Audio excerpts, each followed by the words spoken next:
Let's talk presidential politics right now because the polls are really interesting. Fascinating state polls out of Pennsylvania would point out that this one released from Emerson Colleges of registered voters, which, as you guys know, not really that great. It's much better to have likely. But the registered voters poll shows, taken before, by the way, the stuff that's happened in Israel, shows Trump in Pennsylvania up 9 percentage points over Biden. 9 in Pennsylvania, which Biden won the last time. Then let's go over to Michigan. A poll out of Marketing Resource Group, which for what it's worth has a BC rating from 538. That's Nate Silver's group that assesses all polls. They are showing Trump up 7 in Michigan over Biden. Now that's just 2 swing states. And I pointed out that the polls have a couple of weaknesses to them, but that's amazing news for Trump as of today. Not only is he crushing everybody in the GOP field now, I mean, up 9 in Pennsylvania, guys. Yeah, he is really, really strong right now, and he only seems to be gaining steam.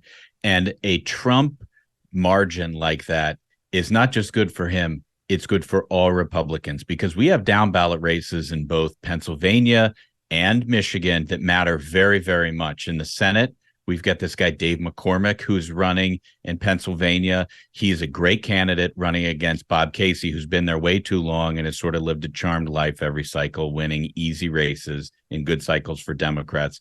If Trump is winning Pennsylvania by that much, Dave McCormick, who some argue will run ahead of Trump, Dave McCormick will win that Senate race. And if we're winning there, and if Trump is ahead in Michigan, as far as he's ahead in Michigan, we get this guy, Mike Rogers, who's running as a Republican, former congressman there. He's running against this liberal Alyssa Slotkin for an open seat. Trump is leading in Michigan. We're going to win the Senate race in Michigan. So a big Trump lead, if he can sustain it, which I think these guys will poke holes in. If Trump can sustain a lead like that, it's very, very good for Republicans across the map. Yeah, I mean, this is before we've had the 4 criminal trials, so there's that. But yes, go ahead, Duncan. Right. I mean, there's the 4 criminal. This is a snapshot. Before the 4 criminal trials, obviously, a lot can change. I also worry sometimes with Trump, and I mean, this is not the first experience we've had with this, but he does spoil his own good fortune sometimes. You know, I saw a clip of him just yesterday. Talking about how smart Hezbollah was and criticizing Netanyahu in Israel. Nobody wants to hear that right now, Yeah. And I get it. It's like Trump just does this thing where he's up there and he's riffing and he's just sort of trying material. And I know he doesn't mean it sometimes, but he just stomps on his own story. And it should be a great week for him, where the American people are reminded that under his leadership, we were strong in the world, we were respected in the world, and he didn't take anyone's shit. I mean, Soleimani is, that general from Iran is conducting all these proxy wars across the Middle East.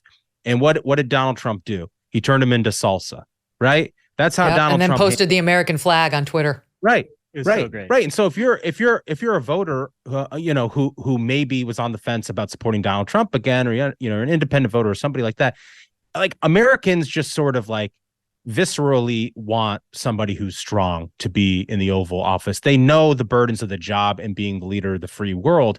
And Joe Biden has failed at that so many times that this is the easiest layup for Donald Trump. Yes. I hope he can sustain.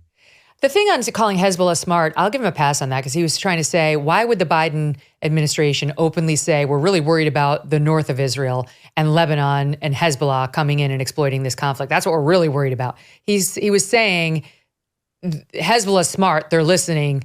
That's dumb to openly broadcast. So I'll give him a pass on that. But there's no question he attacked Bibi at a time of most, incredible stress and vulnerability for Netanyahu. And when he doesn't need it, Trump didn't need to do it. Netanyahu didn't need to hear it. Here it is. It's of course because Trump was mad that Netanyahu said Biden won and Trump lost the presidential election. So Trump starts to bring up how while the Israelis helped us find Soleimani before we bombed him, I guess on the eve of that bombing, they didn't want to help, which I think is the first we've learned of this. But in any event, here it is in SOT 7.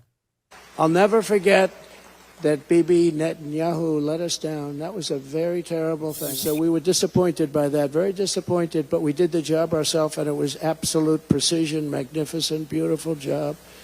And then Bibi tried to take credit for it. That wasn't good. That didn't make me feel too good, but that's all right. I mean, honestly, Smug, the problem is everything is about him. Everything relates back to him. I think it's just like these guys have described, is sometimes he can have the problem of being his own worst enemy, especially in this news cycle where, immediately following the Biden administration trying to spike the football on giving Iran money, now Iran-backed terrorists go in and kill innocent civilians in Israel.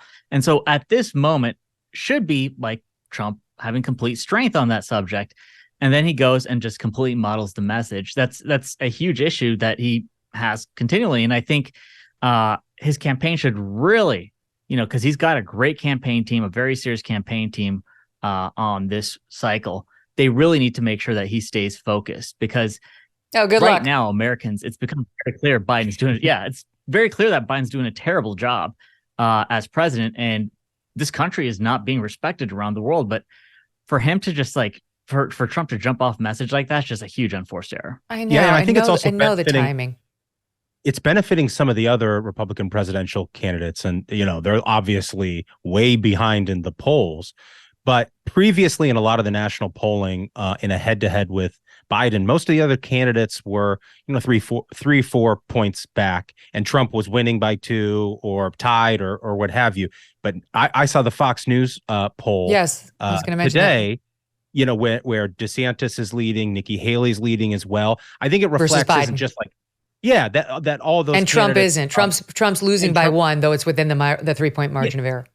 It's all in the margin. I think, especially when you're doing with these early polls and registered voter polls, it reflects like a broad sentiment. It's not the most accurate, obviously. But what I think it reveals here is that the American people just want leadership that isn't Joe Biden. Mm-hmm. I think that's right. And, it's been well reported that President Trump is not wild about the fact that a bunch of people are running to challenge him for the nomination. But I do think it would benefit him to listen to some of them, including this guy, Doug Burgum. We've talked about him on your show before. We've talked about him on ours. You said he's like John Wayne. Let me just read you Doug Burgum's statement about what's going on in the Middle East. He says countries like Qatar and Turkey that support Hamas should have 24 hours to give up their agents, close offices, and cut off support.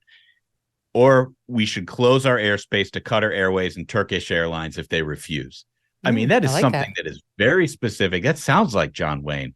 And it's the kind of thing that if President Trump got specific about the enemy and played offense against the enemy instead of talked about what happened months ago or who he doesn't like, sometimes that's funny, but sometimes in a very, very serious situation like that, it requires a very serious response like Burgum provided. It's a really good point, Ashbrook, and I'm glad you brought it up, because it's the sort of outside the box thinking that Donald Trump was the best at in 2016, where it's not just, our diplomats will meet with your diplomats and we'll have these discussions about what's an appropriate way to respond, but taking it outside of that diplomacy and going directly into the economic sphere and saying, no, you know what, if you're going to keep doing this, we're going to go ahead and we're going to punish your economy. We're going to punish your airlines that want to fly over here. It's the sort of thing Donald Trump did so well in 2016. Mm-hmm. To your point, if he had that specificity again, I think he'd be killing it. Guess what costs Americans about $11 billion a year? The flu season, which is now. Kids get sick and they miss school. Parents miss work and then get sick too. Now you can add in COVID, whatever variant we happen to be on. That is where EnviroCleanse comes in. The new science in home air purification. EnviroCleanse captures and destroys flu and COVID viruses from your home, plus bacteria, toxins, mold, and allergens. EnviroCleanse technology is so powerful, it was chosen to purify the air systems on board Navy ships and subs. EnviroCleanse helps keep our servicemen and women healthier. And EnviroCleanse is the only home air purifier that promises you and your family better health by helping clear your home of cold, flu, and COVID viruses. We got you a 10% discount. To try it out if you like, go to ekpure.com and use promo code Megyn. That's promo code Megyn at ekpure.com. Hey, thanks so much for watching. If you like what you just saw, hit the subscribe button for more clips and full episodes.